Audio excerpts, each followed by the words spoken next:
Normally we'd be the first to raise our fists in defence of games being art, but this week's list features dialogue so ear-shattingly awful it makes Hawk the Slayer look like Chinatown. Razzies at the ready, people. It's time for our top 5 worst lines of dialogue in gaming. Up first is Devil May Cry.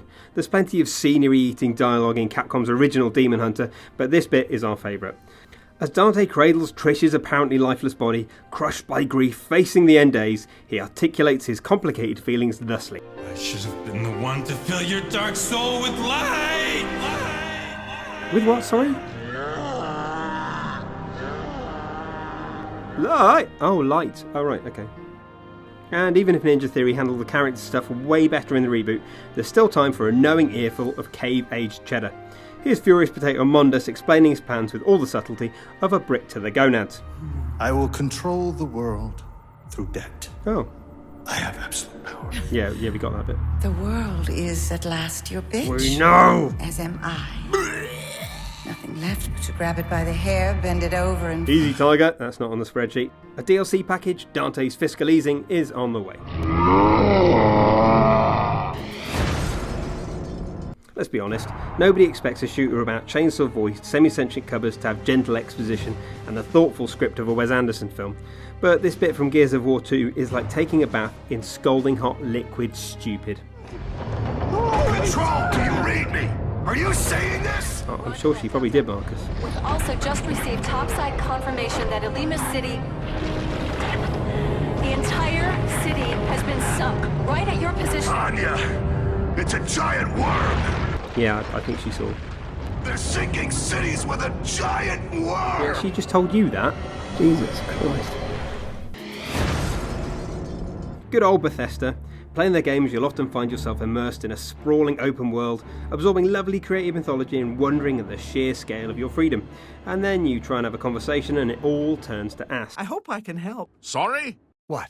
I'm so hungry. Oblivion is particularly special because of the eerie glowing faces, weird crash zooms and hilariously stilted conversations. The feedback isn't fancy, but it fills you up. They sure do sell food. Yep, you can buy food there. Calendil runs a nice place at the Mystic Emporium. He has a good selection of soul gems and other things. Only a few survivors. I'm so sorry. Without question. So, have you bet on any arena matches lately? Put these words in the right order. Budget, blown, Patrick Stewart, Sean Bean. And it's not just the audio that's shaky. Fallout 3 features this classic piece of in-game detective work. In the hunt for their missing father, the lone wanderer will actually ask this question. I'm looking for my father. Middle-aged guy. Maybe you've seen him. Any chance you could maybe narrow that down to a smaller focus group, like, say, maybe not half of everybody?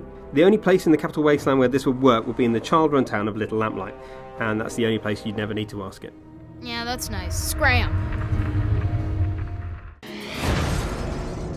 Symphony of the Night is brilliant. It's a dark, brooding, inventive cleanse-em-up way ahead of its time and to this day, still far deeper than Dracula's biggest pocket.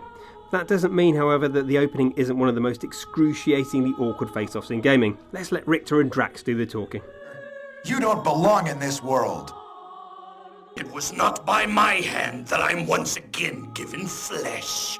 I was called here by humans who wish to pay me tribute. Tribute?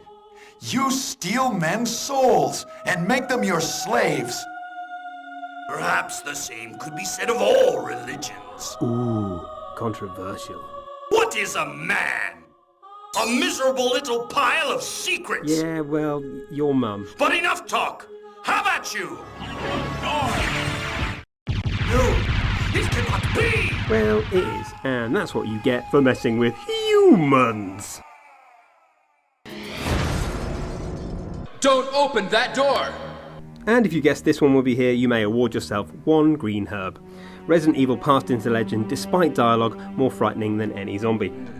Jill, here's a lockpick. It might be handy if you, the master of unlocking, take it with you. And if Jill is the master of unlocking, despite, that not being a thing and her not having any lockpicks, Barry Burton is the master of not knowing what things are. What is this? It's a mansion, Barry. What is it? It was a gun. You have a gun, Barry. What is this? It's blood. What is it? It's blood. Blood? Yes, it's blood. Hope this is not Chris's blood. Oh, shut up. But Barry's crapness doesn't end there either. When he's not being confused by everything, Bazza casually drops jokes about his teammates' near-death experiences. You were almost a Jill sandwich. If by Jill sandwich you mean that I almost died an agonising death by crushing, then yes, you flippant, fat-handed plank. And while the dialogue that followed never really stunk up the place in quite the same way as Resi 1, there's still a place here for Sergeant Exposition from Resident Evil 2. It looks like your party has been cancelled. And even after all of this, the dialogue is still better than the stupid movies. Just go! Alright, we're going.